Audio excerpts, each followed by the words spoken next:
Everybody, man, welcome to this is a new adventure for Michael and I, the two old truck captains who everybody said had faces that were made for radio are now proven that true. and fortunately, we have a guest who has a face that's made for radio too. So this is going to be a wonderful thing. Mike, how long have we been doing the radio show?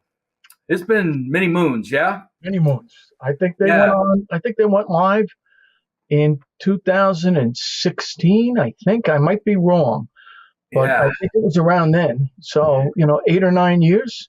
Yeah, I mean, we have been blessed to be able to be partnering with Fire Engineering for many years to do a radio broadcast that we have done every 4 weeks, every 5 weeks, depending on the schedule.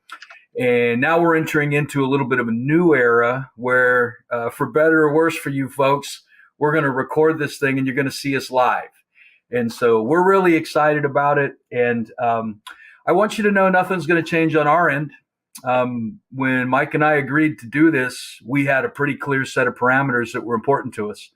And those are not going to change just because it's being videotaped and it's going out on social media and all this stuff.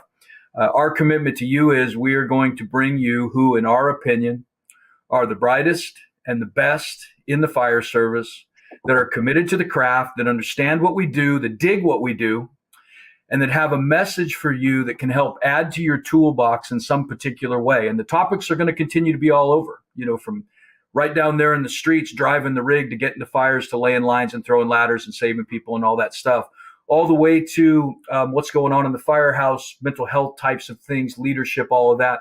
We're going to bring you the best folks that we know, and we're going to let them talk, and we're going to let them tell their story and tell why what it is that they've done is so important to them. So the format is just going to be recorded. What we do is not going to change one little bit. And as always, I have to say, I could not be riding this little journey of mine with a better partner than my brother at the top right there, Michael Dugan. So, Mike, you got a couple of things to say before we tell him who this cat is with all the cool FDIC stuff behind him? Yeah, I had to put a collared shirt on for the first time ever doing this show. And I had to think about what I'm wearing. I am wearing my FDIC swag. Sorry, wrong side. Yep. But I'm wearing my swag just to represent. And this is going to be interesting. It's going to be a little different, but I think we're all used to Zoom because of the pandemic and all of the other stuff. So I don't think it's going to be that different. And you will be able to listen to it. You don't have to watch the video if you're doing your workout or anything else. Before we start today, I would like to just ask all the brothers and sisters out there who are of the praying type, or those just to keep a good thought. We had a brother murdered in Birmingham in the firehouse, and we lost a brother in Memphis yesterday, I think it was, or it might have been the night before. But again, what we do is dangerous. We are here to help you, hopefully, get better at the craft and keep yourself and your brothers and sisters in your firehouse, your company, safer. And with that in mind, I see no better intro than to introduce our guest, David Rhodes. Yeah, there's not a better first guest that we could have, Michael. And I'll let you talk about this a little bit, and then we're going to let David pretty much take it from here. It's hard for me to overstate the impact that fire engineering and FDIC has had on me professionally, and it does not supersede what I got from Seattle Fire Department, because that was the transformational experience for me professionally. But in support of what Seattle Fire was doing, fire engineering and what was going on at FDIC lit a fire under me, because it allowed me to be exposed to men and women that were taking the craft into areas that I could have never imagined, and talking about it in a way that wasn't necessarily being talked about where I was, and in a different way. And Michael, I know fire engineering has had an enormous impact on you, and it's an incredible transition time for both fire engineering and FDIC that we're under new leadership now. And we've segued from one of all the three of us, incredible friend and mentor in Chief Bobby Halton. And, the accolades that have been talked about there are we got lots of shows we have done on that and could do on that. But I want those of you that are listening to know, Bobby was a very close friend of both Michael Dugan and mine, very close. We talked to him on a very personal level. And I want you to know that in those personal conversations, he knew that he was getting ready to pass the torch. And there pretty much isn't anybody in the nation that he could not have tapped if he wanted to take over fire engineering and FDIC and run that in tandem with Diane Rothschild. And in surveying the landscape, I want you to know that Bobby was very excited about the professional that he picked, again, one of our dear friends. And he assured us that David Rhodes was going to help fire engineering and FDIC step into the future in a bright and beautiful way. And he supported him 100%. So if you want to support Bobby's memory, number one, do the things that he did. He loved the craft and he loved the people that did it. But you can also support the individual that he handpicked to be his successor. And Michael, you and I agreed, no better way to start off our launch into, showtime with face stuff and every stuff with our buddy, our friend, David Rhodes. So David, man, welcome to the Mikey G and Mikey D show, brother. Mikey G, Mikey D, been doing it for almost a decade. Is that right? On the podcast. No wonder my back hurts so much. Yikes. Yep. And I have to emphasize that you do not have to watch the video. You can just download the audio. It may make you nauseous to look at all three of us at the same time. Well, buddy, we normally read a bio, but we decided on this one, we were just kind of freelance. That we're usually a little more scripted, but this is three friends. We won't talk a lot about the content, but I can tell you that during COVID and everything else, Michael and David and Bobby and I had a little text stream going of just four friends just having a good time and talking about the things we loved and talking about the things that frustrated us. And I want you to know that was a counseling session for me. It helped during all the uncertainty and the frustration and the anger and, quite candidly, for people who teach, the fear that we weren't going to be able to do the stuff that we wanted to do. So we just thought we would have a conversation between three friends who love each other, who respect each other, who respect you and what you do in the fire service, and you have a love for fire engineering and FDIC. And David, you're the boss now. You're in charge. Why don't you just to warm us up? Why don't you tell everybody what it's kind of been like to segue in, to transition in, what the first year's been like? It's been a whirlwind, that's for sure. The first part from August to December wasn't near the whirlwind, but it was.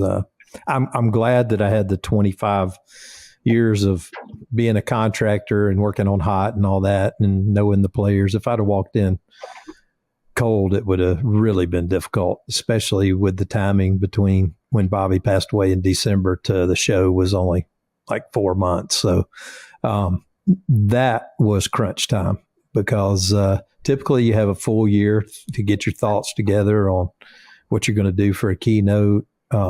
Luckily, we had already picked the classes, so that part was done. But there's so much production work and back and forth with the stage group and the video groups and all, because everybody on the team wants that opening ceremony to be memorable, motivational, emotional, and you don't just pull that off by coming out and winging it. You want it to look like you're winging it in a sense that you want it to be very natural and all, but there's a lot of practice and a lot of time, months of time that go into just those first two opening ceremonies on Wednesday and Thursday. Hours and hours of behind the scenes work, and a lot of people don't know, but there's like 30 people on the crew working to make that happen. The lighting, the videos, you got your guitars back there. It's not unlike going to a concert. I mean, all the stage hands, people running the electronics, the videos have to be timed out. There's music. It is a true production, and it shows in the quality of the product that it gets put out. But Bobby had been talking to me about coming on full time after I retired for a few years. And then obviously we were right in the middle of COVID when I did retire. And he brought it back up and he said, now's the time. We're going to bring you in as a subject matter expert on the fire side. We were bringing in a guy named Ted Lee as the subject matter expert on the EMS side. And the two of us were really the first people that Bobby had to help him. Obviously, Diane is taking care of the editing and getting the magazine out and a lot of the stuff that goes on behind the scenes. But as far as like direct reports to help him accomplish the things that he was doing, go look for new talent, we were the first really full-time people. Before that, it was board members, as you could get somebody to do something, and his personal travels. And he was really excited about having a couple of people to help him and also to pass along and share, the stuff. When he asked me about it, I really, I enjoyed that year and a half that I was retired, even though I was still doing my consulting business, doing promotional tests and teaching. It was on my time. Yeah. I could always be like, nah, I'm going to play golf this week. And I enjoyed that because that was the first time since I was like 16 years old that I wasn't just grinding all the time. And then the whole time I was at the fire department, I had at least 3 or 4 jobs in addition to the fire department. And so I was like, this is going to cramp my style. I'm enjoying this. I got a pretty decent pitching. From Atlanta. Is one really good thing about our department there is we have a good pitching. And so I was good. And then he goes, yeah, but you're doing this. It's fire engineering, it's FDIC, and it's another opportunity for you to keep serving and being a part of the fire service. And several people that asked me when I retired, you going to put in for a chief's job somewhere? And I was like, emphatically, no, absolutely not. I will not work for another fire department in a full-time capacity. The best I'll do is be a consultant for them. Because after 37 years, you've had it with the bureaucracy and stuff. You still love every piece of a call and a fire and the firehouse and all that. But you can only take so much of the bureaucracy for your own mental, health. And so I had to think about it. But since it was him, since we were so close, I agreed to do it. And who knew what would happen just a short, few months later. So, I didn't get the cheat sheets. I didn't get the full lesson. I didn't get a lot of the stuff, which has gotten me in trouble. I've had a few calls. Hey, how come this? And I'm like, Bobby said this. And I'm like, well, you know what? I wasn't with him 24/7 and I don't know what all he promised and what all. So, there's a little growing pain in that area, but we tried to honor everything we knew about and do the best we can. And FDIC was just a incredible moment. My goals there for the opening was to obviously honor Bobby, but it couldn't all be an honor Bobby show because the audience wants some content. They want a message. So I had to blend in a message. And at the same time, I'm brand new and I know us. And so like whether it's a new PT instructor on the drill field, a new recruit instructor, all the veterans are standing over with their arms crossed. Like, what's he going to say? Yeah. And so I had to establish Who's this guy? Who's this guy? I had to honor Bobby, have a message, and then establish myself as being in the position all at the same time in a short 20-minute span. And, I think it worked out good. I got a lot of good feedback about it. I enjoyed doing it.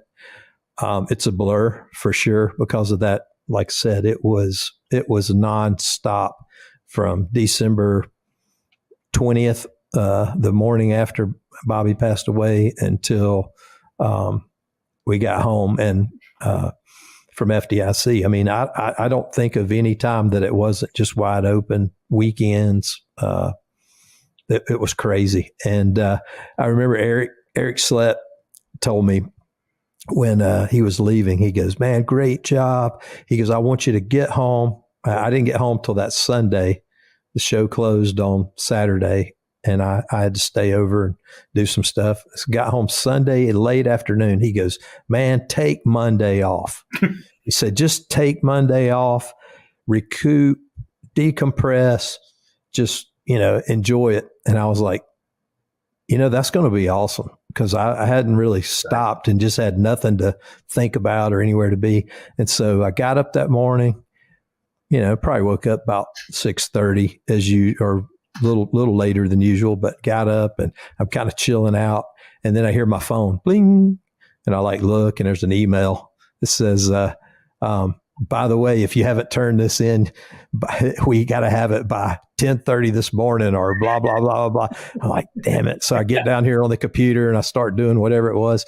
And by the time I'm halfway through that, bling, bling, bling, we got to have this by 2. If you haven't booked this, you got to book this. And I was like, what the heck? So I just ended up working the whole day. Just another manic Monday, right? Yes, absolutely. It never stops. You always think, well, maybe next week, but it never does. But it's good. I'm definitely not, don't mean to sell. It's not a complaint. It's just reality. Yeah. It's a fun ride, but it's a lot. It's a lot more than I thought it was going to be. I'll put it that way for sure.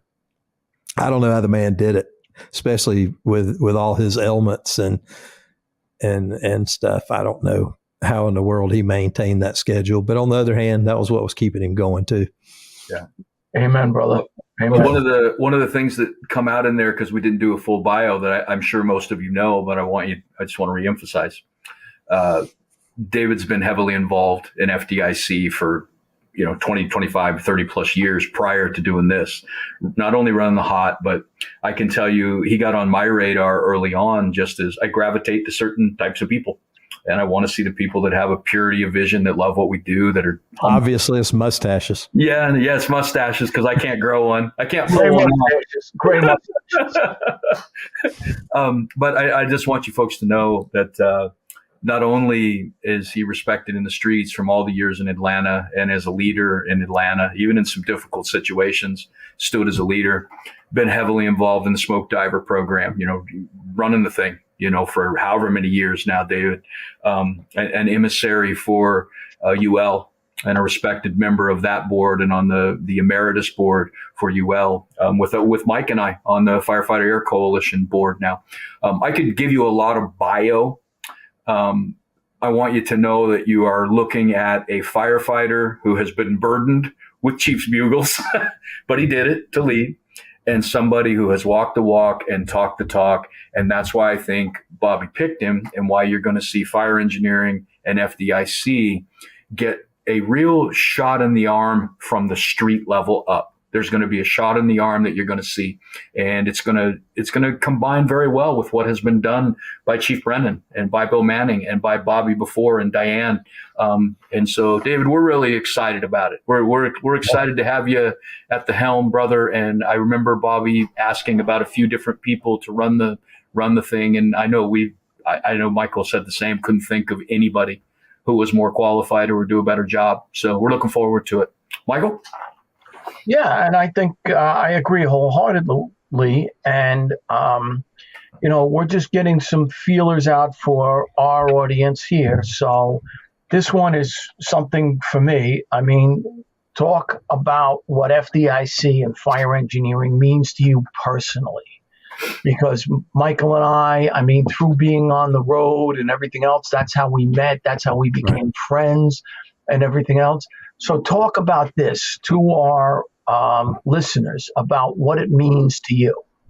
So obviously the biggest mentor I had early on in my career was Scott Millsap, who was a huge part of FDIC. And he was going long before I was, but he was running the Georgia Smoke Diver program, was when I met him back in 1986, I guess. And ended up doing a lot of training and teaching with him. We became very close. We traveled together, taught a lot of classes all over. And in, I believe it was 97, when FDIC started in Indy. They had the concept of Hot Tuesday, and all it was some very minimal skill stations out in the parking lot with a group of folks. And that kind of started the hot process. And then it evolved to Monday and Tuesday. And I taught with Scott Millsap's group, ESE Training Associates. And our group did 3 classes, 3 hot classes. We did confined space rescue, we did high angle rescue, and we did a class called Axioms Leadership. And they ran for, 5-6 years, I guess. And that was my first trip to FDIC as a instructor. I had been to one other FDIC in Cincinnati, I think around 1990, maybe, just as an attendee. And man, it was just overwhelming to see how many people were there, the quality of instructors, the classes. And, I got bit by the bug early. But the reason that I was working with Scott, one is obviously through the smoke diver program, but I think it's true for a lot of our contributors and board members. Is it's kind of interesting. I touched on it a little bit in the keynote, but it's like certain people that are very, very driven and want things to be right. They want to do things the right way. Sometimes they can't do that in their own department for various reasons. Obviously, I was an instructor in my department, but I wasn't allowed to contribute as much as I wanted to contribute. And so naturally, anybody with that personality looks for other outlets, because you got to have your creative outlet. I mean, that's why bands break up all the time, right? Go over creativity and things like that. So like you got to have that outlet and feel like you're a part of something. And if you're not getting that, and it doesn't mean you don't like your department or whatever, it's just that for whatever reason, it could be political reasons, it could be budget reasons, you're not able to do the things that you want to do. And you look for those outlets and you gravitate towards people that are doing things like teaching outside. That's why most everybody starts their own training company and starts lecturing and teaching. People at home, they hear you every day, and some of them want you to shut up. And so you go and until you find, where you fit in. And Millsap used to say that, if you're in a toxic environment or whatever, you'll either buckle down and find creative outlets elsewhere, or you'll expunge yourself from the organization, and you'll move to something else. But I think that was probably the psychological reasons for teaching and being an instructor outside the department was because it was a bigger platform, and I like meeting people and making a difference and sharing knowledge, and that's it. The fire engineering part came along when we had the big fire. Of course, I was already teaching and had met Bill Manning and had a relationship with him, had met Tom Brennan, had a good relationship with him. And then we had that huge mill fire in Atlanta. I think it was 98, 99 maybe. And I was union president at the time in Atlanta. And Bill asked me to write an article about the mill fire and the rescue. And so I'd never written an article for anybody. And so I put it together. He liked it. It ended up leading to doing the keynote at FDIC. I think it was either 99 or 2000. And that started me on the writing journey. And again, back to the department, I had issues with that article. You had to submit anything you were going to have published to the fire chief for approval. And so I did. And at the time I was a lieutenant in Atlanta. So I submitted it up through the chain of command. And there was nothing in this article. There wasn't even a hint of This was a fire focus on the mill fire. One was about the fire, which ended up being like 10 alarms, I believe. And then the other article, had 2 articles in one magazine, was about the rescue itself. And that's where Matt Mosley hung off the rope on the helicopter and bear hugged the guy, put him in a hasty harness and took him to the ground.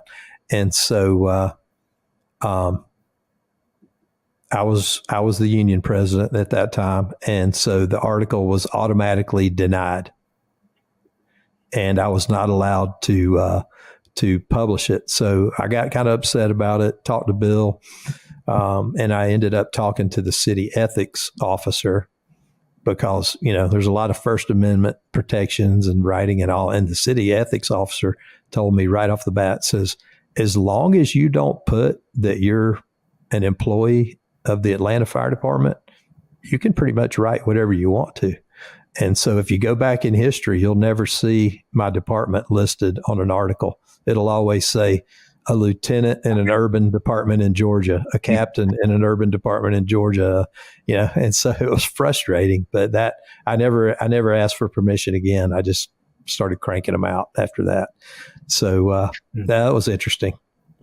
That was a very interesting time, but it means the world to me. It's it's like anything else. It's the FDIC, the core group of FDIC. I mean, there's attendees. I love the interaction with the attendees, but I mean, there's probably at least 300 or 400 people that I can't wait to see, because I don't really see all of them all the time. I only see them at FDIC, and you just can't wait to get there for the whole thing. And my favorite time is actually, I usually get in on Tuesday or Wednesday before HOT starts on Monday. And I absolutely enjoy that Wednesday to Sunday before it all starts, because that would be the time where it would be just me and Bobby, or me and Bobby and Brent, John and Mike going to dinner and just having, a lot of time, because it's not frantic, at that point. And then the show starts and it's rolling, and then it's over. It's just nonstop. It's a blur. So, but yeah, definitely, it's definitely given me a lot. Same with what you said in the beginning, Mike. It's like, it gives you that outlet. It gives you that opportunity to contribute.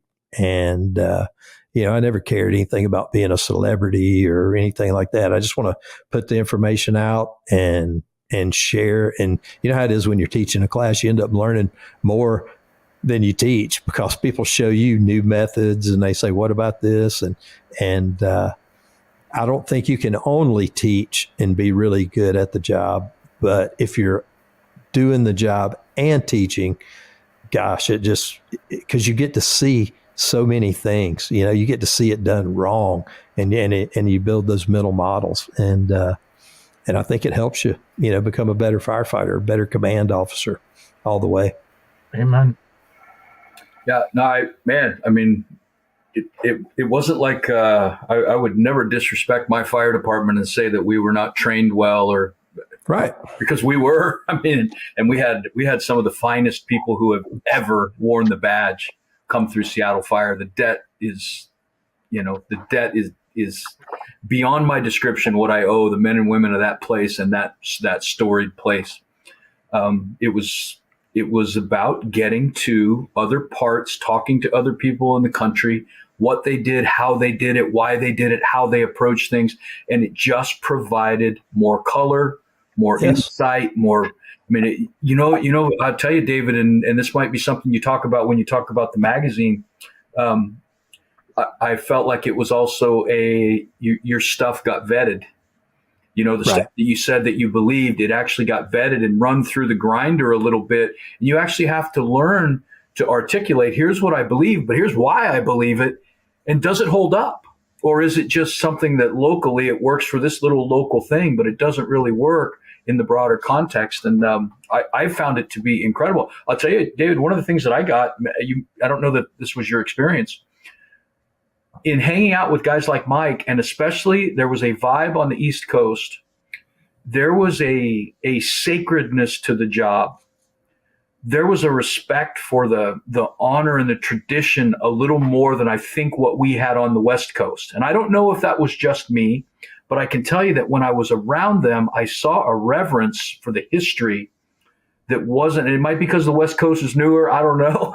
I can just tell you that it elevated my game to say, this is an important thing and history matters. You know, an example, David, I was in the captain's leadership class. Mike got me into FDNY's captain's leadership class. Just about every single guy who introduced themselves this way. My name's Joe, Colombo. I'm 25 years on the job. My father had 27 years on the job. My grandfather. There was a legacy there, and I don't know that what the people that I ran with, the department I was in or on the West Coast, that would be the description. It would be more like, I got 27 years on the job. I worked at that was part of what was added to my game, is that the history and the legacy mattered, and it came from getting out and hanging with guys like you. Yep. And I think it would be on the West Coast. It would be like, I'm into long walks on the beach, sushi, the mall, things like that, right? You're hanging out with the wrong West Coast guys, brother. Oh, okay. Well, so you talked a little bit about what it's done for you and what it means to you. Let's talk about the actual animal itself. So we're going to go through just a few things that fire engineering FDIC is known for. You can always talk about whatever you want, man. All right. So if we don't hit it, you talk about it. But let's start with what we're doing right here. We're doing a brand new format for webcast. I think it's debuting this week, if I understand correctly. Yeah, we've done a few. What's your vision for that? Why the change? What are you looking for? So in looking at, and I think we have 25 shows maybe total, plus the Hump Day Hangouts. And I actually threw a Facebook poll out because I knew there's some pretty popular podcasts out there, and that seems to be a very popular format for information and sharing. And so I threw a poll out on Facebook, and I said, what's your favorite podcast? And a lot of the comments that came back were saying that I absolutely love all the podcasts on fire engineering. However, sometimes the sound quality is a little bad, and sometimes this and that, and it wasn't a lot, but there was a few. And so I got with Pete, who has been the main guy producing. I won't really say he's producing him, but not like in a true producer role. The staff in the fire rescue group is very small, and everybody wears at least 3 or 4 hats. And so Pete is a web editor and a digital content editor. And the podcasts were an add-on to his duties 8-10 years ago. And so he would do those. And we also have webcasts that are like sponsored classes that go on. He has to do those. And also we're looking at the workload and all.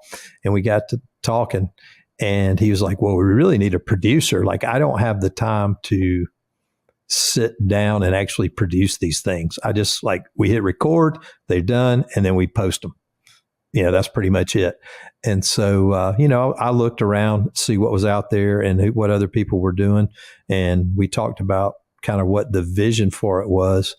And we're in the digital, we're in the smack in the digital age, and people want digital content. They want video content. They want audio content. You guys know you love listening to a podcast on the road. Maybe when you're working out, you just download them and you got them on your phone. You got them on your watch, whatever it is. You can access them really quick. It's almost the new reading, because some of these podcasts go on for 2 or 3 hours, and a marketer would say, oh, it's crazy, nobody's going to listen. People listen to that. They listen to long form, Rogan and some of those big, huge, they just changed the landscape of media, and it took it back almost to the old talk radio days, and So when we looked at that and we looked at all of our needs, we needed to up our game in the social media world. We needed more content. We needed more exposure because we're all good with our content. You, Mike and Mike, you love getting the magazine in your hand. You love holding a book in your hand. You love being at the concert. You love all those things. But the 18 to 25-ish person, they're not opening up a magazine on a normal basis or a book. They're doing everything on their phone or their computer or their tablet. And so we wanted to provide more content in the digital format. And then I'm stealing a concept from Taco Bell. I call it the Taco Bell mentality of content. Is Taco Bell only has 5 ingredients, meat, lettuce, some kind of shell, tomatoes, and some sauce, but they serve it 200 ways. It's open, it's closed, it's wrapped, it's crunchy, it's soft. It's all the same stuff, and it's all delicious. All right. And so we're thinking like, we don't have to totally create new content for everything. We can create some content and we can serve it 4 or 5 different ways. Right. This podcast being recorded can be archived. Somebody can download it and they can watch it on a tablet. If that's what they want to do, they can download the audio and watch it. And you'll probably see clips of it pulled out and posted on Facebook, TikTok, whatever the new one that just came out last week is. You'll see clips of it that will link you back to the full podcast. So you're also going to probably see in the future transcripts of some of the video content that you can read if that's what you want to do. And if you notice, I started, I think, 2 months ago with the editorial for the magazine. So I write the editorial, it's published in the magazine. Pete posts it online for the fire engineering content. It comes out in the digital magazine. I just sit here at this microphone and read the editorial, and it's posted as an audio file. And then I film myself talking about the editorial. And so it's all the same content. It's just delivered 4 or 5 different ways. Right. And that way we're hitting the 18-year-old, we're hitting the 60-year-old, and everybody, in between. It's because people like their content, in different formats. And, if you, let's see, I've been retired 2.5 years now, but even before I left, if you weren't training or running a call or sitting at the table eating, everybody is sitting there flipping through. I mean, it's addictive. And so we want our content to be out there to be consumed, and everything from 5-second bits to 3-hour long podcast, if that's what it is. So that's kind of the reason. And also we wanted it to be quality. And so we got Mark Hogg involved, and he's producing. He's in the background now. He's got a background in video and production. Also can rock guitar pretty good. Yep. So he's an audio guy. So he is adding his flair to it, and it's going to grow. You're going to see it change even more probably over the next few months as we worked all the kinks out and all. And the other thing is to give you guys support. It's like you guys do this and take your time to do it, and there's some reciprocal benefit in that people contact you, and you guys are both still out there teaching. And so it's good promotion for you, but we want to promote you guys. That's the main reason for doing it, is all of our board members, our contributors. That's what makes the whole thing work. It's not me. It's not, it's not any one person in the group, but we want everybody to have the platform that's contributing, and so that it benefits you, you also. So, hopefully we'll even do some more support as we get into the budgeting cycle, maybe providing you a little equipment and some things like that that'll make it even even better. So that was the goal: increase the quality and get it to a point to where people are on it. And I'm telling you, I've seen the stats. I'm not going to reveal them here, but there are thousands and thousands of downloads per month on these podcasts. Some of the top ones are probably hitting around 10,000. And, even the ones that aren't getting a ton are still getting 2,000. And the good thing is you can take it with you anywhere you want to go and listen to it at your convenience. That's the beauty of it. You don't have to be live and then it's gone, Yep.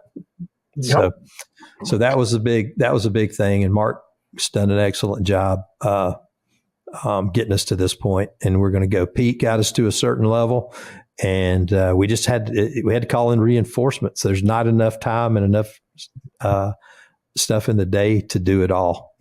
This actually, just producing the podcast could probably be a full-time job for us. That's how many we do. Yeah.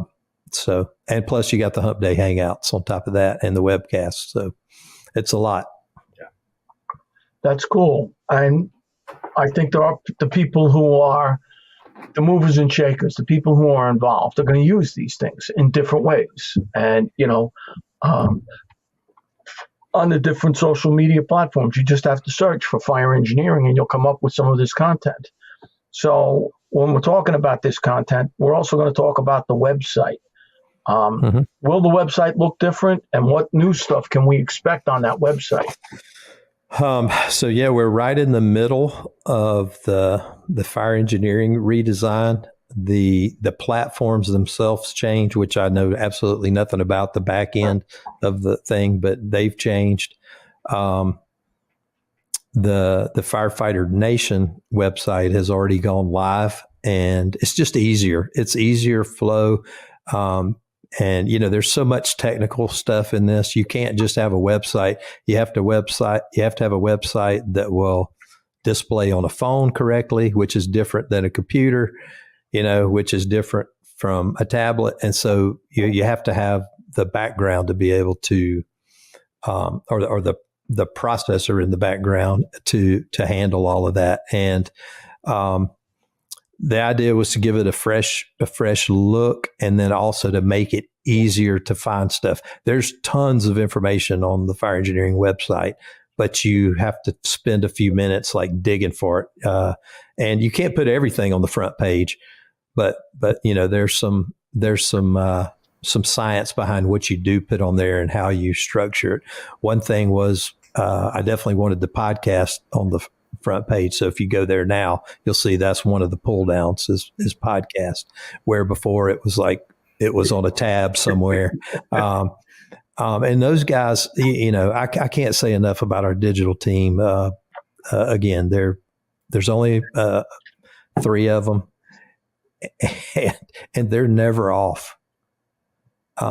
They work 8 to 5 Monday through Friday, but the news doesn't stop on Saturday and Sunday or holidays. And so they're constantly covering, and you see posts. Some of the posts are scheduled, obviously, that get posted on the weekend. But if some breaking news happens, you got to be on it. And so they just go right into to get, and they do a phenomenal job. Most of them have a news background, but they're also like content editors, and they either have learned the fire service or are close to the fire service, so they know a lot of the things not to post, or they can look at something and be like, oh, that's not going to go over well, but they do a phenomenal job with that, and they're scattered all across the country. One of them's up in Maine, one's in Savannah, Georgia now, and then of course Pete's up in New Jersey. Pete's the one in the office and has been with us the longest. But they're doing fire engineering, fire apparatus and equipment, Firefighter Nation, all the webinars, the newsletters. That if you subscribe to the newsletters, they're the ones producing those newsletters that go out every day, and so it's a lot of work. Well, cool, man. Well, the webcasts are one part of it, the podcast, the Hump Day Hangouts. I had to go find this because it's in my reading spot. Yes. So I want you to know I know that Michael and I are older, so you made a point of, the 18 to the 25-year-olds, and we're definitely not that. But I want you to know, David, and you are in this club with me, I know, because we've talked about it a lot. I love this thing. Yes. I love this. I love what it means. Can't wait to get it. Yeah, I love what it means. I love the feel of it. I love the look of it. Can you talk to, while we're talking about all the innovation and we're talking about all the newer things that are going to come, could we take it back just a little bit for those of us whose professional lives have been really impacted through the years by what this has brought to our mailbox? What's in store for the magazine? I know we're going to have a digital version. We have that now. And I can tell you, I look at that only because I have to, right? Because I'm required to look at it once in a while. This is where I go. Talk about what you got planned, man. Everybody wants to know, what's coming, what you got planned. Yep. So we're looking at some new looks, and just for historical purposes, I got one of the guys at the office to go back, and I'm like, how many different looks have we had over the years?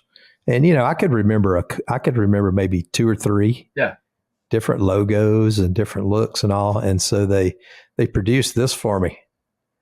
This goes all the way back to the beginning. Wow. And, it's crazy at how many different looks there's been. And also, so we have some design, in process to look at some stuff. You guys will see it at the board meeting that we have in a few weeks. But we've also just changed our digital landscape, our software that produces the digital content. So it's going to have a different look too. And a lot of this is like operational stuff, that we use. But print is definitely not. It's not dead, and it's not going anywhere in our niche market. And there's some pretty interesting articles out there. One that I brought up to the team that I saw was written a couple of years ago, and it was saying that like the middle school age kids right now are going to fall back in love with print, and because they've never had print. And so, you're a music guy. What was the number one, other than downloads, of course, what was the number one seller last year in the music stores? Vinyl. Yeah. For the first time, it's come back. People are buying stereo systems with needles and turntables. I can't even say, and I'm not super technical music, I can't say it's better. I mean, the digital sound is phenomenal, but it's different and better. And maybe it is better. Maybe it is better. But what did they tell you when you're about to throw away your skinny ties? Yeah. Hey, don't throw those away. They're going to come back in style one day, right? And so the thought is that these people have been so far removed, like even the 25 and 30-year-olds have been around print but the 12-year-olds, right, and the 13-year-olds, they've always had a phone or a tablet, or even some in some schools, they have tablets. They don't even have textbooks, right. And there's no chalkboards, there's no whiteboards, there's smart boards, and things like that. And so they're going to get their hands on some print, and it's going to be just like the vinyl revolution. And so I hope that's the case, because I'm nostalgic like that. But there's a huge market for both right now for us. So it's not going away. Obviously, all print magazines across all industries have taken a hit in advertising and stuff. And obviously you can see if you pulled a fire engineering out from 15, 20 years ago, it's probably twice or 3 times as thick as the fire engineering of today. And that's strictly a formula based off of ads that are sold. And so we haven't really lost any advertisers, but they've shifted where they advertised.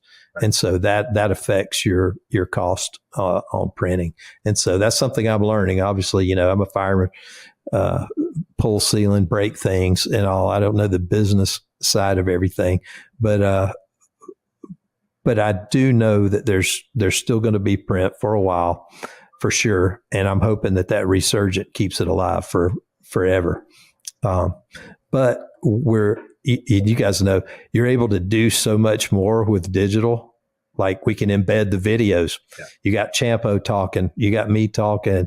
We're going to ask our authors, even if for a magazine article, you write a magazine article, hey, give us a few words about the article that we can throw in the digital edition. You can run full-fledged commercials, product demos in the digital editions versus a static ad. So the opportunity is there to do a lot with it, and we'll definitely keep traditional stuff in mind as we make any changes, but most of it will be layout. It'll just be the magazine will lay out a little bit different, and we may have a little different logo, and it's down the road. It's not anything that's going to happen really, really quick. The number one question for everybody who just listened to you, it's the second part of my question to you. The number one thing folks are wanting to know right now is, okay, so how do I do it? How do I get in that magazine? How do I get something onto the digital, into the website? This cool thing that I know how to do, or this thing I'm passionate about, or this thing that we do at Fires that works really, really well. How do I translate that from here to whatever it takes to get it to fire engineering or FDIC? Yep. The first step is to sit down and write something out and send it to us.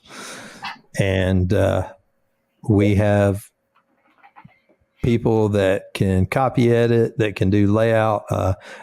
We have some new people try to submit us something in a PDF that's all laid out in columns. And it's like, no, dude, we just need a Word document. Yeah. We need it in the form, in a Word document, but we do all that. We have people that do all that. We just need your brain to put it on paper. It doesn't have to be spelled correctly and punctuated correctly every time. And that stops a lot of people. They're like, well, I'm not an English major. I'm not a writer. Trust me, I am not either. Right. Right. If my English teachers could see me now, I'm probably not as bad as some, but I mean, thank God for Diane. I mean, that's her wheelhouse. And I tell her every time I send her something, I'm like, if I wrote it, I'm like, hey, feel free to like tell me, what are you saying, or what are you trying to say, or whatever. And she doesn't like to change the content of anything. She doesn't want to change the meaning. She just wants to make sure it's spelled correctly, punctuated, and the paragraphs are paragraphs and not, 16 sentences run on, and she's a master at that. And she's been doing it so long, she knows just as much about most of this stuff as we do, but she'll still call and ask. And Diane always sends me, if I write a fire focus, she always calls or sends me it and says, this is what we changed this to. Is this what you wanted it to say? Absolutely. And for all the brothers and sisters out there listening, I am definitely not an English major. My daughter is an English teacher, but I am not. And if it wasn't for Diane or anything else, I'd never be here.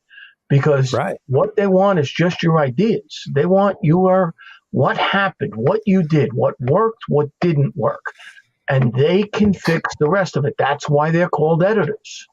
Yep. I'm not encouraging you to do this, but I've said it on a podcast before, and he knows it, and he's not ashamed of it. Until about probably 5 or 6 years ago, Bill Guston was submitting his articles on a legal pad.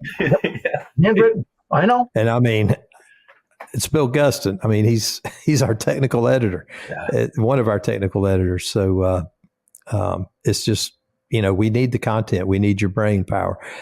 We have so many platforms. We have Firefighter Nation. We have the print magazine. We have the digital magazine. which is pretty much a carbon copy of the print magazine for now. It could expand later, but then we just have fireengineering.com that has exclusive content to fireengineering.com. We definitely are not short on content. We have stuff scheduled out for months on submissions, but we're not turning away content. And let's say, and I don't know exactly how many we're doing, but let's say we were posting 3 or 4 web content or only articles a week. You could see that expand to something new every day, if we have the content to support it. And you don't have to write War and Peace. In fact, we have found that the shorter, 2,000 word articles are a little more popular. We can get more content in the magazine because the magazine is smaller, the print edition, where we used to have, 15 articles or so. If you keep those really big articles, you run out of space quick. And so people have told us they like the shorter articles. And sometimes you can't. Sometimes you just can't get it all in. But we don't do them a lot, but we do some multi-parts sometime. If it's just too big, we may break it up into 2 or 3 parts. But yeah, all you got to do is send it to us. You can email us. You can email me. You can email Diane. You can email Pete. We're all accessible through the Fire Engineering website, and we get it. And I probably get, I don't know, anywhere from 10 to 12 things to look at a week.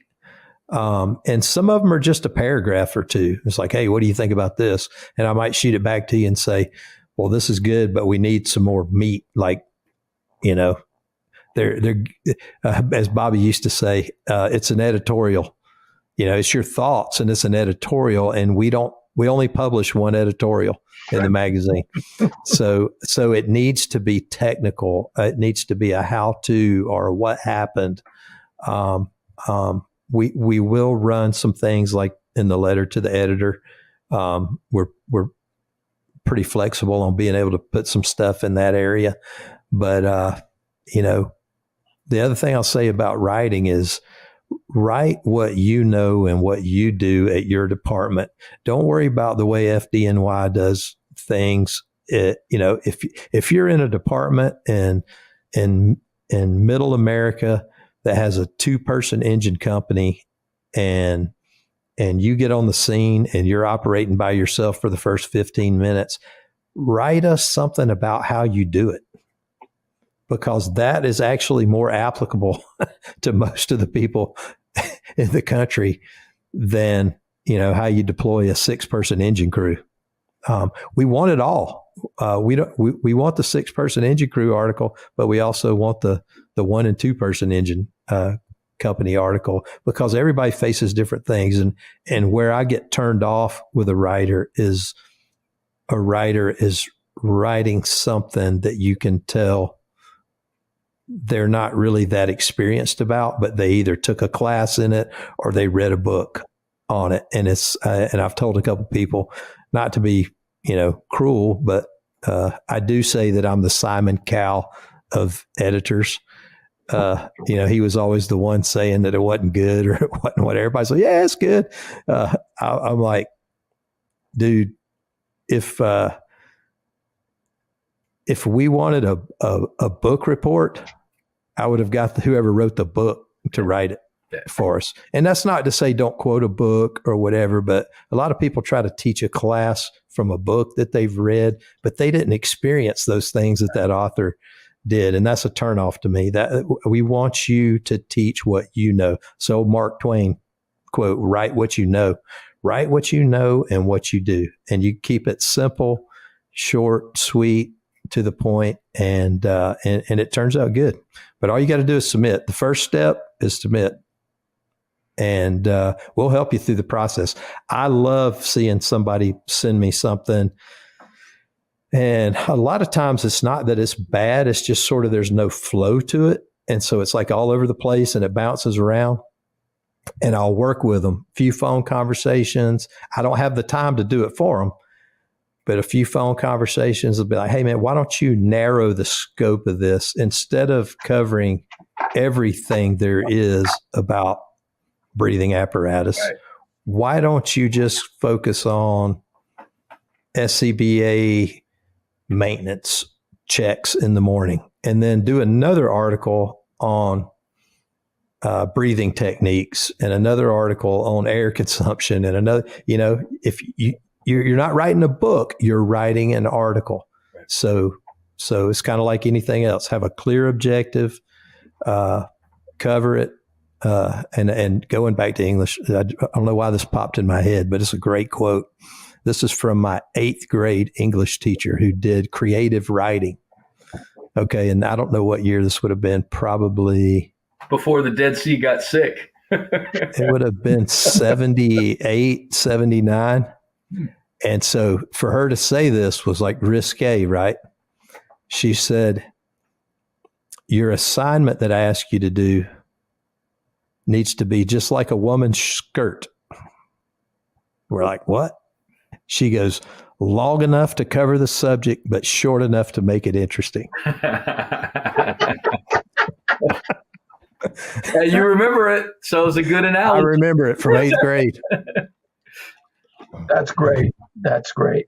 Now, the next question is kind of interesting because I think it's going to be changed. But the question what is your vision for books and videos? And I know most of these young kids, the videos, there are no more videos. I don't think fire engineering is doing any more DVDs because people don't even have DVD players anymore. So everything is from a digital content, but it's called the books and videos division. Mm-hmm. So what's your vision for that? So Diane and I share responsibility with acquisitions, which is we review the proposals and we basically decide what we're going to publish and what we're going to reject. And another very short-staffed division. There's just a handful of folks that work in that area, but we actually have 16 books in production. Wow. For this year. And so we've upped the production some from what it has been. Mark was in that division for a long time and knows the inherent issues with all that. It is a lengthy process to put a book out, but it's the same basic process as an article. It's just a more lengthy time frame. So the first thing you have to do is you got to fill out the book proposal on the web. You got to go and tell us what it's about and all that. But we're very focused on books that can have study questions embedded in the book. Obviously, we want good content. And while we're on the subject of books, this just came out and it is absolutely phenomenal. And who's that guy? Jeff Rothmeyer. And this is mastering the craft. And another one that we got that just came out at FDIC, another great one, Command President Frank Ritchie. These things are freaking gorgeous. The artwork, the layout, all of that stuff. So the vision is strike a balance between what our resources can produce, have a good variety of content, and create stuff that is applicable, that can be applicable to standards, can be used for study for promotional exams, and is just topics that haven't been put out there in mass production that need updating. There'll be a lot of book updates. As a book gets 5-6 years old, there's always something else that comes up that needs to be updated in it. And then the biggest piece, I guess to go on top of that is really folding in our marketing people to have a good marketing plan for each of the books to help the authors get the word out, to get social media coverage. I'm about to start a podcast with the authors of any new book that comes out just to talk about their book. So that'll be another format change. And we're going to keep awesome, selling. Hey, would you hold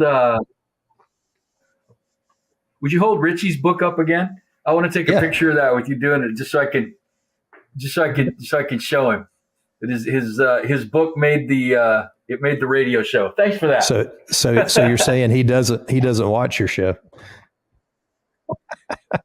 He will now. He will now, man. Obviously, we still got the Bobby Halton book. Just a classic collection. So well done. Diane did a great job putting that together.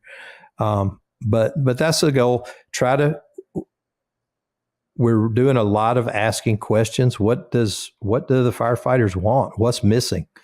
How can we fill the void? And then how can we improve on any of the content, that we already have that needs to be updated. So 16 is very ambitious. The process is being worked through. Star Franz is our book manager, and she'll actually oversees the team that manages the process.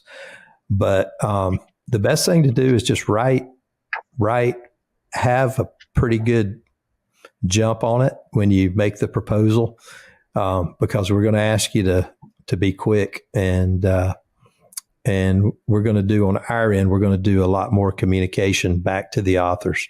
We're actually working on a packet right now. It's like, so your book's been accepted. Now what? Here's what to expect. Once we get this, then it moves to this phase. Once we get this, it moves to this phase. It'll be a little guide to get you through. And we're also looking for distributors. If you have a conference you're out there and you want to become a book distributor, just let us know. You get some discounts on, big purchases, and you can resell the books at your conferences and events. I know you guys do that for yourself with your books, but that's the goal. Cool. Very good. Well, just as a little sidebar, just talk. I'll ask the next question right after you answer this. Talk to the guy who probably was much like Michael and I and you were long time ago. They feel like they have an idea. They feel like they have a concept. They saw something at a fire that bothered them. They investigated. They come up with a different technique or whatever it is. Talk to them about this idea that it's already been done. That there's been 1,000 articles written on throwing ladders. There's been 1,000 articles written on the way to do through the lock or using the spreaders at an extrication or whatever. Speak to those folks right now who are just like, what do I got to say that's going to be any different than what's been said 1,000 times before? Who am I? Yeah. We run into that a lot. It's pretty interesting. If you look, let's take leadership for a good example. I think I wrote about this already and posted it, but it's like you hear somebody going, man, that guy's teaching my leadership class. How long's leadership been around? All of these things have been around for a while. But the reason they keep coming up is because they're timeless, and everybody puts their own perspective on it. And so, if you have a new technique, that's awesome. That's how things progress. But if you don't have a new technique, you have different experiences from the other guy that wrote the book. And the most important part of the book is you putting your experience and circumstances into the technique. That's what makes a good book. You know, if you want a technical manual, that's pretty boring to read.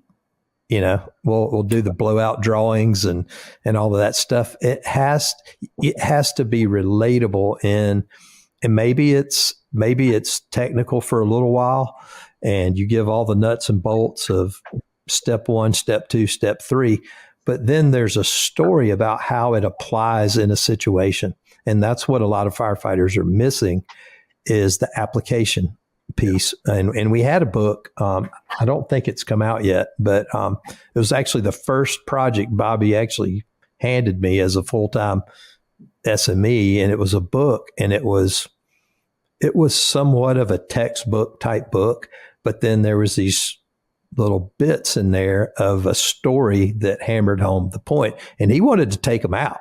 He's like, this is a waste of space.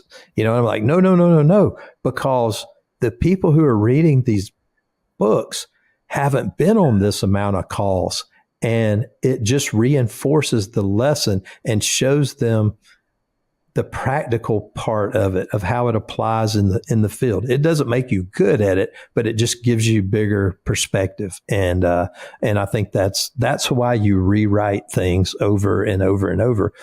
But sometimes the vocabulary changes a little bit, and it's just coming at it with new words and a new perspective, and it happens. And if you're not doing that, then it's not as relatable to the next generation. So the already printed books are related to us. The upcoming printed books need to be related to the newer generation, so that they have the effect. Yeah, I just wanted to say to the folks that are listening to this, because once we let them know we're going to be talking about FDIC and submissions and all this type of stuff, they're going to be interested in what you had to say. And I think from both Mike and I's perspective, I want you folks that listen to our stuff to know you've got somebody sitting in the chair. He's already written on it in the editorial, that when you've got something to contribute, there's a place for you. There's an avenue for you. There's a mechanism for you. And it'll go through the grinder like all of our stuff has. But if you really want to get your stuff out to fellow firefighters to help them hone the craft, there is a place for you to express that voice. And we just want to encourage you that we need you, and we need to. I've seen the stuff that Mike and David talk about in their classes through the years, and I've been impacted by it. I've seen that topic through their eyes. I have not seen it through yours, and seeing it through yours is critical. If you put in the work, it's critical to the craft moving forward. And you have somebody sitting in the chair that is going to give you the opportunity to do that if you pay the price and you bring good stuff. You bring good vetted stuff that you're teaching at your department, that you've actually seen in the streets or that have worked in your firehouse. You got an avenue for it. And never more applicable, David, than the question just basically says, let's talk FDIC. Mm-hmm. So you already did a little bit, but the show. Yeah. Talk, if you will, just a little bit about the show, what folks can expect, and why they should mark it on their calendar and do whatever they can to get there. It is the place where the entire fire industry is in one spot at one time. Yep. And, I've said it before, I don't discourage anybody from going to any conference. You get to the conferences that are close to you and network and all that, but you still need to come to FDIC where everybody is there. So even a big regional conference is still nothing compared to the amount of information, resources, the show floor itself, where you can go and talk to the people who are actually building the equipment.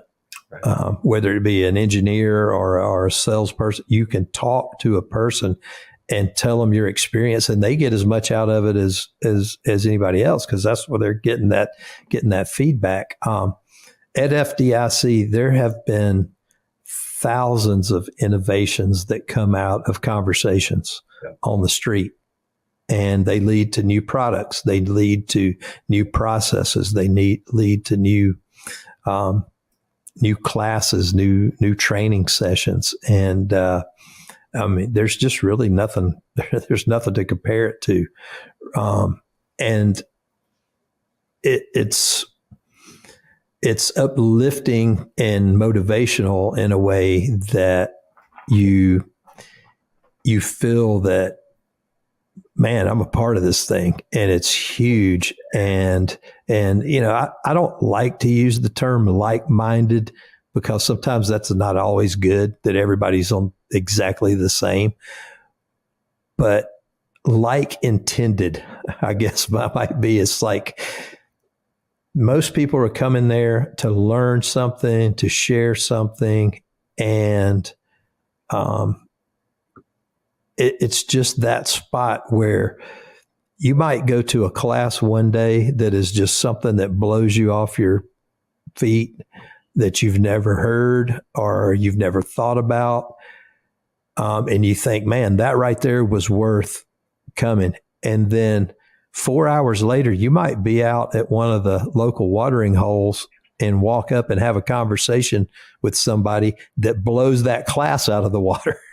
Right. Because you've never had the opportunity to talk to somebody that was in that particular field or that particular thing. And then you're like, oh man. And then the next day you go to something else and it just continues to exceed, your expectations. But the networking, the learning, it's just incredible. And, we want to continue to build on this. Like, how do you improve that? And we've got 1,009 submissions this year, which is almost 100 more than we've ever had.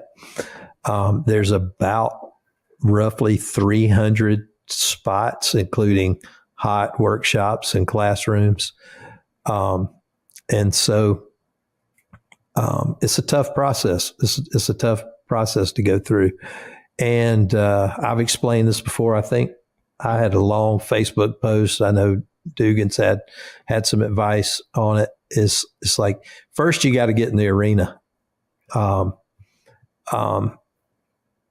Everything is about relationships. And I don't mean that in a political sense, but it's like, if you've never taught anywhere and you've never written any articles, and you came to FDIC and you're like, I want to teach at FDIC, and you submit a class, unless you're, well, and that doesn't really apply, but like if you've got a brand new class, unless you're John Norman or Dugan, Gagliano, a guy who's been teaching for us forever, if you say you've never taught that class anywhere on the application, the FDIC is not the place to try out a class.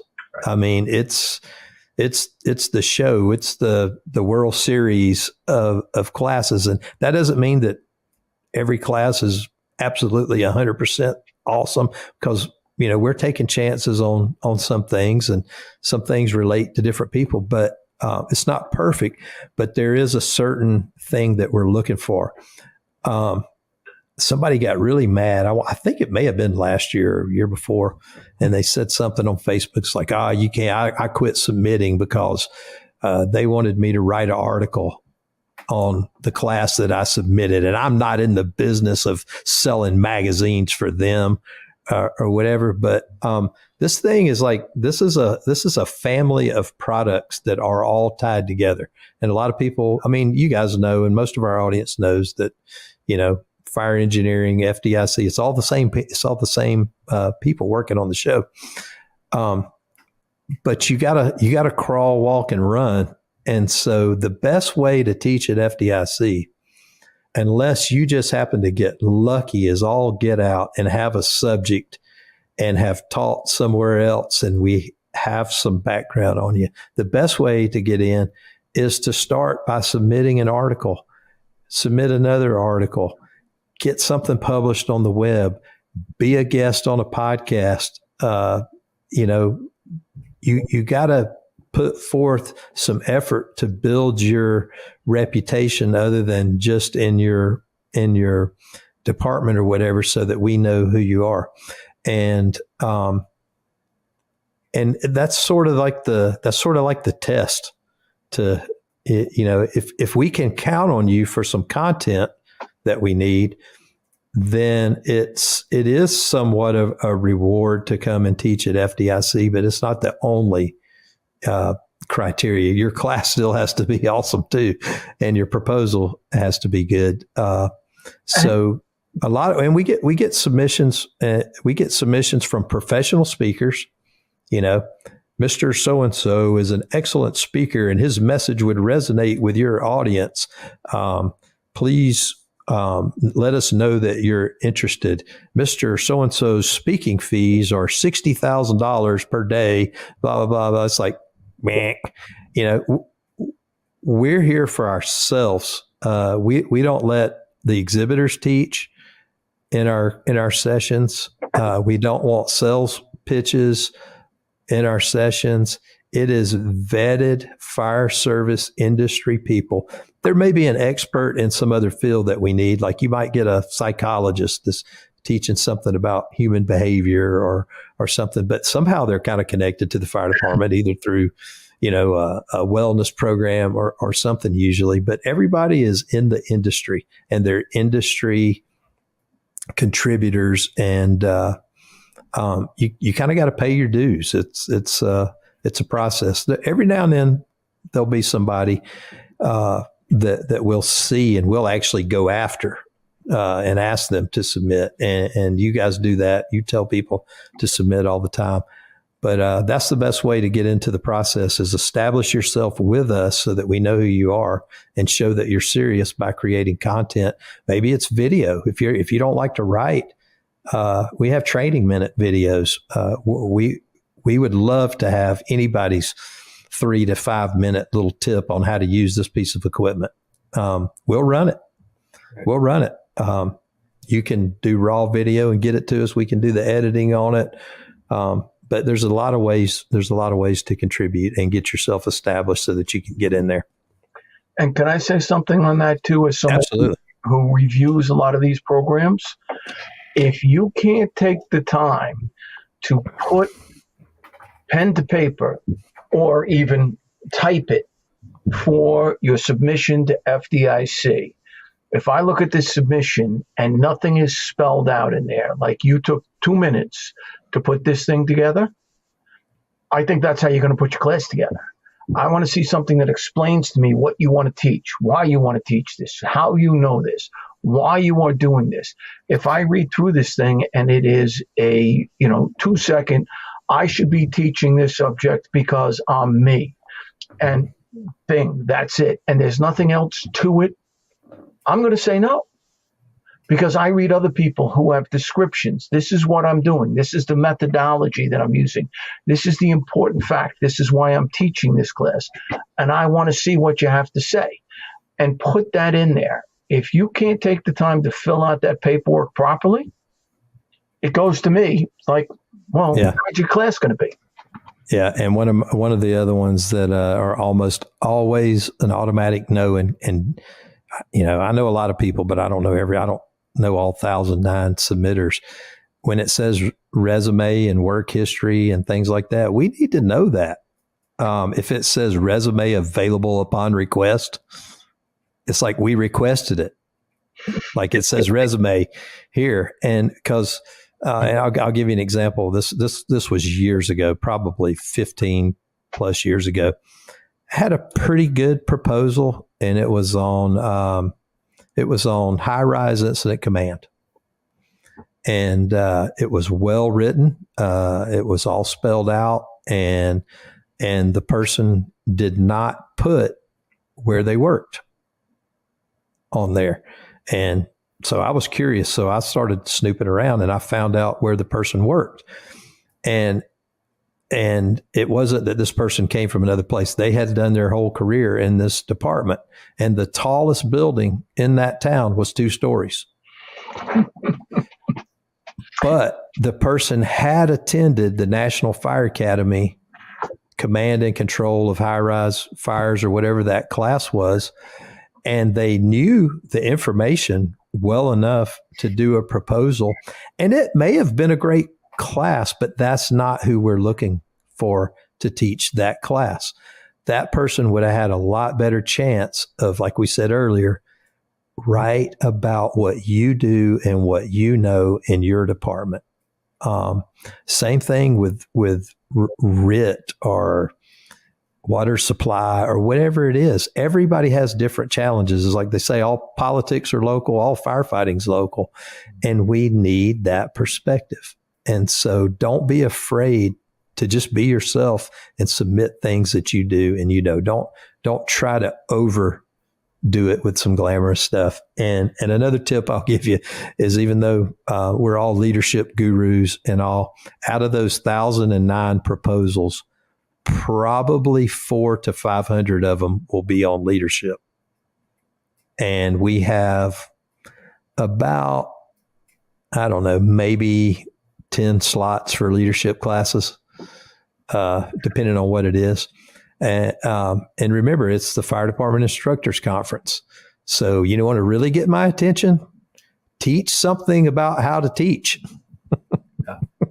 New methods and all that's great. And we, just like the fire department has become the default emergency service for everything, FDIC's kind of become the default conference. Everything is there now. So there is a lot of variety and stuff. But man, you want to get my attention, how to teach search technique, how to teach, residential search, how to teach commercial search, how to teach, 2.5 hose advancement up the stairwell, how to teach those things. Those get my attention really well. And obviously, Mike, you say it all the time in your social media post.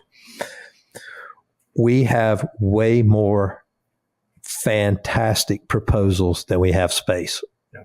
And, I kind of got into it with this guy on Facebook. We were talking about is like, so whatever it was he proposed, like we had 2 people in our cadre that had written books on that subject. They took the time out of their life to write a book, like a 600-page book on that subject, and had contributed 15, 20 articles over their career. What a slap in the face for us to pick somebody that has done nothing for us other than a proposal for a class over somebody who has grinded for years teaching, hot classes and writing articles and creating a book for us. So yeah, priority is going to go to the people that are established. And the other point is, and it's not to discourage you from submitting, because, there's been a lot of people that have submitted for 5, 6, 7 years and it takes that long to get in the process, is there's only, we try a formula of about 1/3 new content on the classes. And so even though there's 300 spots, there's really only about 100 new spots, and so I don't tell you that to be discouraged. It's just that your odds of teaching, if you don't put in, are obviously 0. But if you want to teach, you put in the work, you establish the rapport, and you do the stuff, and you will get there eventually. And very honestly, Michael and I, it took us a long time to get there. I can't tell you the number of times I was turned down before I got to teach the first time. I mean, I was working, doing hands-on and teaching hands-on there with John Salk and Rick Lasky and Get Out Alive and stuff. And I put in to teach for 3 or 4 years before I wasn't that actually called maiming your own? One time. Okay, just one time. One time. Okay. So speak to our audience, and we really went through. Hey, Michael, Yes. could I riff? David, let me riff just a little bit. Sure. I can't help it. I want to pull back to the individual who you said, talked about, I'm not going to write an article because we're not about selling magazines and whatever else that I'm trying not to swear. Remember I said, friends, that you want to view things through as many people's eyes as you can. Let me let you just for a minute view it through my eyes, because I am one of the guys who's going to be evaluating your proposal. In fact, I have 200 of them sitting in my computer right now, and I'm only a third of the way done with the deadline approaching. So we actually take it really seriously, and we try really hard to give your proposal the best reading and view and the best shot possible. If it's the best thing for FDIC, that's what we want there. For the individual who said that they don't have to have taught the class before, or don't have to write about the class, let me tell you right off the bat, as an evaluator and as someone who's done it for a long time, here's what that tells me. You're not confident in your stuff. That's what it tells me. Because if you have a dynamite through the lock technique that worked on that last warehouse fire you went, the very first thing that I would have expected to happen is that your fire department, the people that you work with, would have been told about that technique, and you would have tried to train that technique in your own fire department with your own family, with the people who are going to be going to the next warehouse fire long before you thought about sharing it with the nation. And it would have been vetted with those people who know you. And, they're not people who don't know your reputation. They know you. And when that technique is vetted in your own department, at your own training division, and maybe you write a little white paper on or something that's disseminated out to your department, it then starts to be something that might be something that would resonate with the National Fire Service. And if you don't have the guts to do that, it's because you're not confident in what you're talking about. And FDIC, the big stage, is not the place for that. You should be training in your own department. You should be training in your own firehouse, your own folks. You should be trying to enable your own department to be better. You should be training with the local fools organizations and the county fire areas to let the people around you get better. And as your class is taught, it gets vetted. The stuff about it that seemed true, maybe that isn't, starts to come up, and you start to hone that, and it then becomes something that rises to the level of being a national level part of the conversation. That's what I'm looking for, gang. When I look at evaluations, that's what I'm looking for. I don't care about the size of your department. I don't even necessarily care about how long you've been on the job. I definitely look at that. The person that's got 30 years gets some credibility to me over the person that has 3. But we got a lot of people with 3, 4, 5, 6, 7 years on the job that have brought something to the table that transformed what we do. If you want to be part of it, do what these 2 guys did. Do what all my friends at FDIC have done and put the time in. And I promise you, you've got somebody sitting in the chair now. You had it with Bobby too. You definitely have it with David, that is going to give you the chance if you put the time, effort, and energy in. Michael, that's what I wanted. That's all I wanted to say. Well, this all nice ties riff. together. That's what I wanted to say. With the last question I'm going to ask is, speak to the brothers and sisters out there, or our audience, about your vision for giving them the tools they need, which we've talked about, and providing them a place they can contribute and share their message because of all the different platforms you have. And we haven't even talked about it tonight, that you also have other magazines, Fire Apparatus. You have GEMS, you have other ways. There are a ton of avenues depending on what you want to do and where you're going to go. And I'm going to look for the people who are doing this. When I look at and review classes, I'm going to look for the people who are doing what they're talking about. And I mean, some of the classes I have no expertise in, but I look at the people and their expertise. When I get someone who's talking about using firefighters on an ambulance for firefighting skills, and because they have them, that's the way their department runs. They are the manpower pool. They're the rescue team, whatever it is. They're the search team. I'm looking for what you have out there. So please talk to them about your vision, okay, for giving them the tools and providing them the space. Yep. So, we've said it before. The contact information's on the website. You can even pick up the phone and call. If that's your preferred method, or send me an email and say, hey, I got something I want to run by you. I was thinking about, give me a call and let's discuss it and get the ball rolling. I might send you to somebody else.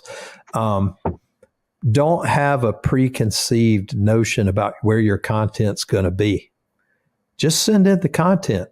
Let us decide where it best fits and where it best flows in our host of products. And not only do we have the magazines and the websites, but we also have the Fire Academy and the GEMS Academy, which is online learning platforms. Maybe we have a conversation. I'm like, dude, that is way, way, way too much. Like, for just an article, we need you to write an article, but we also need you to record a class. We'll get you in the system to record this class for the fire academy or the GEMS academy. But you got to reach out. Now we're constantly looking for folks and want to invite different people in.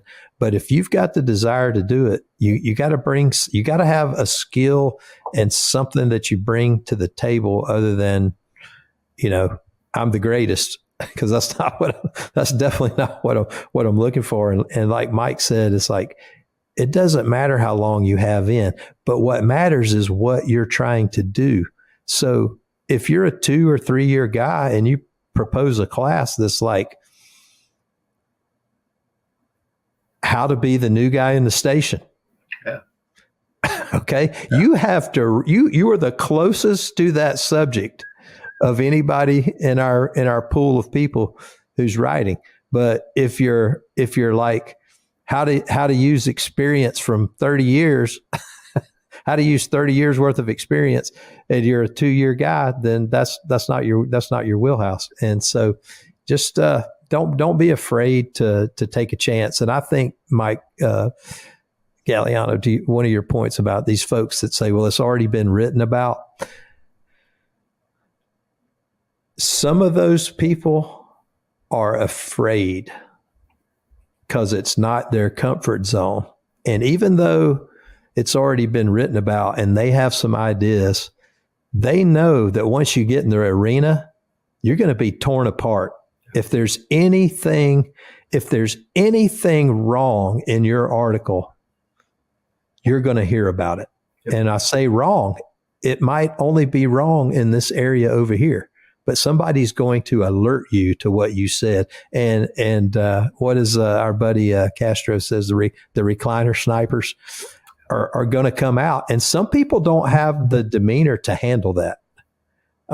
If you're doing it for the right reason and you're truly trying to have an impact, you don't let that bother you. And actually, you may actually learn something and you make an adjustment from the feedback that you get, like you mentioned before, because, writing an article in a lot of cases, it's not as bad as an IAP, but, an IAP is only as good as the second it was printed because the circumstances change, right? And you got to adapt. Well, the print process is so long, by the time you write it and we edit it and we get it published, something may have changed by then. So you can expect some criticism.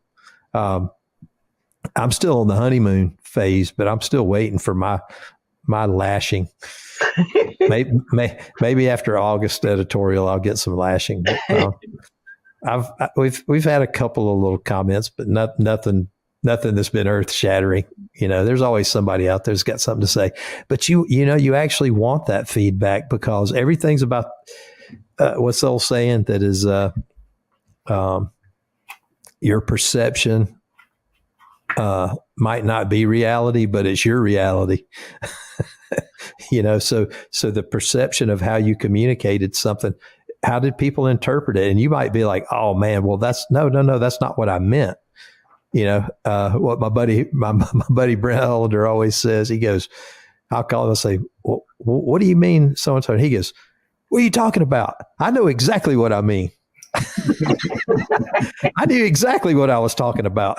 And I'm like, whoa, you got to back up. I think you started in the middle. You got to back up. Give me some context here. I don't know what the hell you're talking about.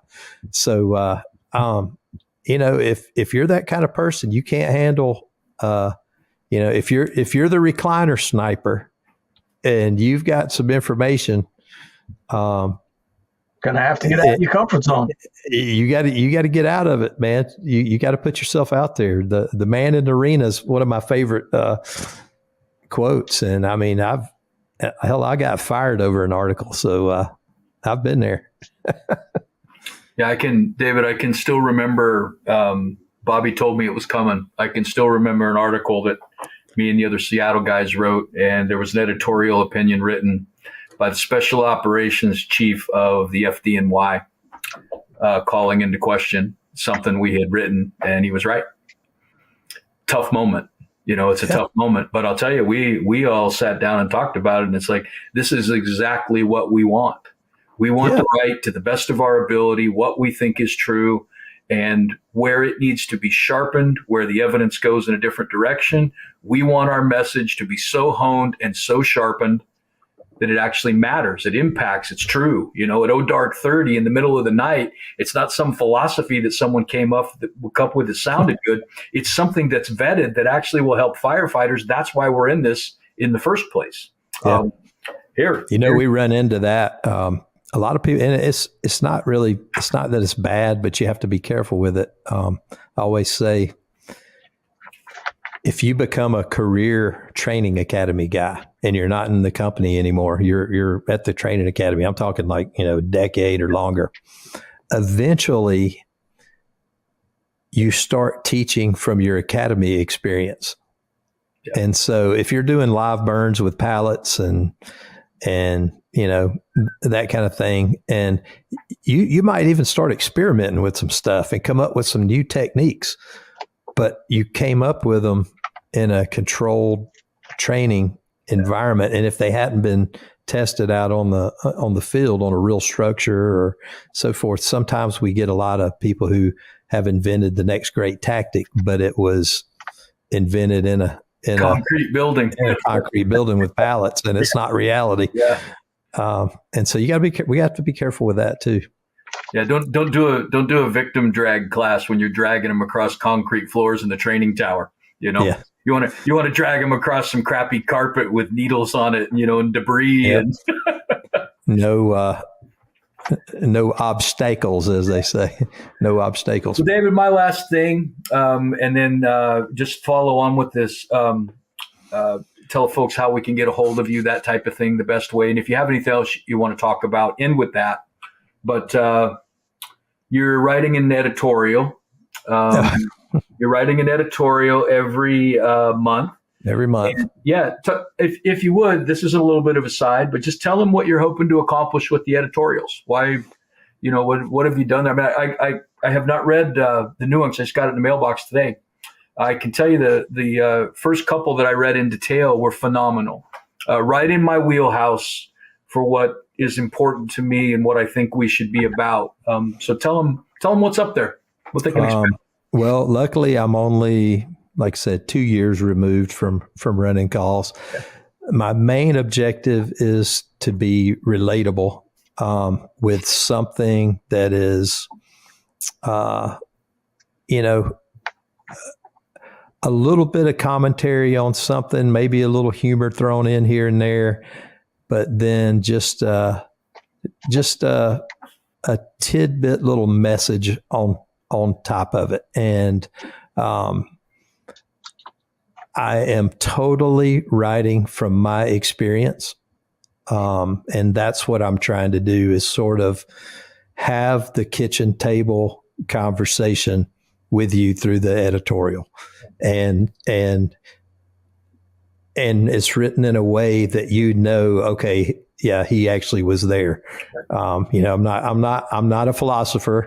And I know Bobby was a deep philosopher and a history buff and political and all that. And I absolutely loved every bit of it, but that's not me. That's not my thing. So I want to write about fire station life, firefighting, maybe some technical rescue stuff, and just general overall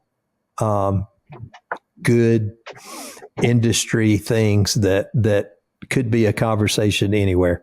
And I want it to read like we're having this conversation, right, too. I don't want it to be real formal and stuff. So I really think out the title and try to come up with something that's kind of, a little snarky and a little eye catching.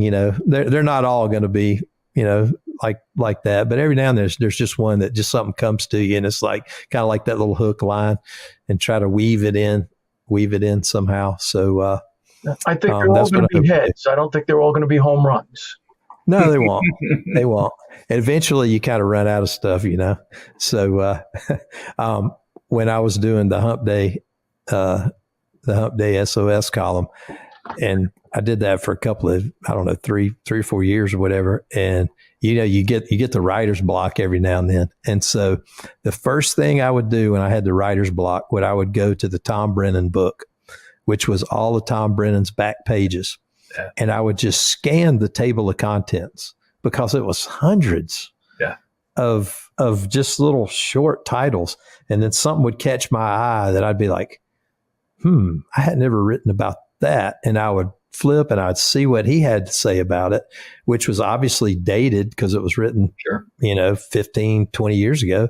And I'd be like, I had something that happened that could relate to that. So trying to stay motivated. And I get a lot of, this little thing right here comes in handy because, something will pop into my mind, like having a conversation with you, or I might get a text from you, or I might be on a plane somewhere and something hits me and I jot it down right then. That's Bruno had the index cards. I'm in the digital age, so I go to Samsung Notes and jot it down. And I probably got 50 editorial subjects in there, and sometimes they overlap, so I combine them, to be one. But so far, I'm ahead of schedule. I just turned in September's to Diane, and so she's ecstatic. I under promise and over deliver every time. I like it. Well, the best way for folks to get a hold of you, brother. Email is the best. David.Rhodes, RHODES @clarionevents.com. I do spend a lot of time on the phone, but as you guys know who try to call me in, I have to send you the voicemail about at least half the time, if not more. I am always either on the computer in a meeting. So if you email me, I can get to it when I've got the time. That's the absolute best way. Yeah, you were much easier to get a hold of on the phone right after you retired than, from about 6-7 months ago. So yeah. And then for everybody that's got my cell number, text is the best way. Yeah. You ever think you'd say that? No. Text me. No, I was always I'd much rather talk to you for 30 seconds or a minute than get a text. But now it's just like, it's overwhelming. So you have to manage it. Got to get the work done and be creative and have time to think and all that. So if you do send me something, if I don't respond immediately, don't get your feelings hurt. And if you don't hear from me in about a week, then send it to me again so it goes back up to the top. That's no joke. Because if everybody's open and business is running, it's somewhere around 120 and 150 emails a day. But not all of them. Some of them are quick. Yes, no. Some of them are just FYI. But it still takes time to run through them. Amen. Yep. Well, David, thank you for this. Thanks for taking, time to cast your vision for the folks that listen to us. I just want to say to the folks that do listen to us, as you can see, we're not going to change. Mike and I are not going to change what we do or how we do it. It's just going to be recorded. It's going to be filmed. This is the first one, Michael, that we didn't do completely live. Yep. We like doing them just live because then it was organic and we just did what we did and we talk the way we talk. We say what we think. So these are going to be recorded and processed a little more, but I want you to know what you just heard is exactly the types of things that we're going to bring to you in the months and the years to come, however long they want us to do it. I hope you're excited about the vision for fire engineering and FDIC. I can tell you those of us who love this thing with all our hearts, we're very excited with where it's headed, very excited for the things that David and Diane are going to team together to do. And we just wanted to give you a glimpse of it, man. So there you go. There's a glimpse. There's a lot more to come. There's a lot more detail that could happen. And I think from my perspective, I just hope that you want to be a part of it, gang. I mean, come join the fun because we need you, man. We need you. We need your stuff. And Michael, anything for David before we? As I said when I got the Lifetime Achievement Award from Bobby, and this is a very honest thing, I said, we've carried the torch, you and I. we've carried the torch for a long time. It's time for someone else. We're getting ready to pass the torch on. The brothers and sisters, the younger generation, have to step up and get involved. If you want to keep this fire service moving forward, you young men and women have to get involved. And this is how you get involved. You have to start, and you have to be willing to leave your comfort zone and put yourself out there. And when you do, come say hello to Mike, myself, David at FDIC, because you will get there when you put yourself out there. Thank you all, and God bless. And thank you, brothers. Take care. Yeah. Thanks for having me. Love you guys. Thank you, David. Yeah, rock on, everybody. We'll talk to you. This is also the first time you guys have ever worn clothes on the show, right? Yes. Yep. Yeah. Well, let me stand up and let me see if I did. I don't remember. Mark, cut. God bless, gang. Take care. Take care.